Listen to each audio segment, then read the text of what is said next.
அனைவருக்கும் வணக்கம். சற்று முன் வெளியான முக்கிய அறிவிப்பின்படி தமிழகத்தில் மின் கட்டணம் செலுத்தும் அனைவரும் கவனத்தில் கொள்ளக்கூடிய மிக மிக முக்கியமான அறிவிப்பை தமிழக மின்சார வாரியம் வெளியிட்டுள்ளது.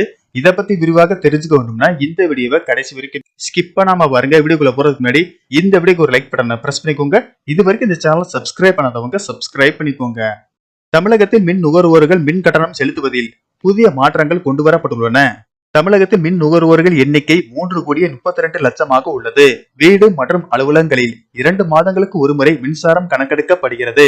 எத்தனை யூனிட் மின்சாரம் ஓடியுள்ளதோ அதற்கேற்றாற் போல் கட்டணம் வரும். அதனை அடுத்த 15 தினங்களுக்குள் கட்ட வேண்டும். இல்லை என்றால் மின்சாரம் துண்டிக்கப்படுவது மட்டுமல்லாமல் அபராதமும் விதிக்கப்படும். கடந்த ஆண்டு மட்டும் 60,505 கோடி ரூபாயை மின்சார வாரியம் வசூலித்துள்ளது. பணம் இல்லாத பண பரிவர்த்தனை என்ற அடிப்படையில் மத்திய அரசின் உத்தரவுப்படி ரூபாய் 20,000க்கு மேலான பரிவர்த்தனையை ரொக்கமாக பெறக்கூடாது என தெரிவித்திருந்தது.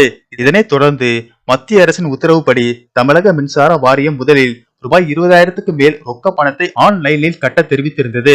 இதனை அடுத்து 10,000 குறைக்கப்பட்டது. தற்போது அதனை 5,000 குறைக்கப்பட்டுள்ளது. இனி மின்சார வாரியத்தில் உள்ள மின் கட்டண கவுண்டரில் 5,000 ரூபாய் மின் கட்டணத்திற்கு பணமாக செலுத்த முடியாது.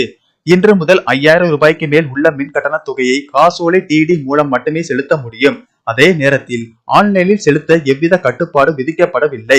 ஆன்லைன் கட்டணத்திற்கு வங்கிகள் கூடுதல் பணம் செய்ய மாட்டார்கள் எனவும் தமிழக மின்சார வாரியம் தெரிவித்துள்ளது. ஓகே ஃப்ரெண்ட்ஸ், இந்த தகவல் உங்களுக்கு பிடிச்சிருந்தா லைக் பண்ணுங்க, ஷேர் பண்ணுங்க. இது போன்ற புதிய அப்டேட்களை உடனுக்குடன் தெரிஞ்சுக்கணும்னா இந்த சேனலை சப்ஸ்கிரைப் பண்ணிக்கோங்க.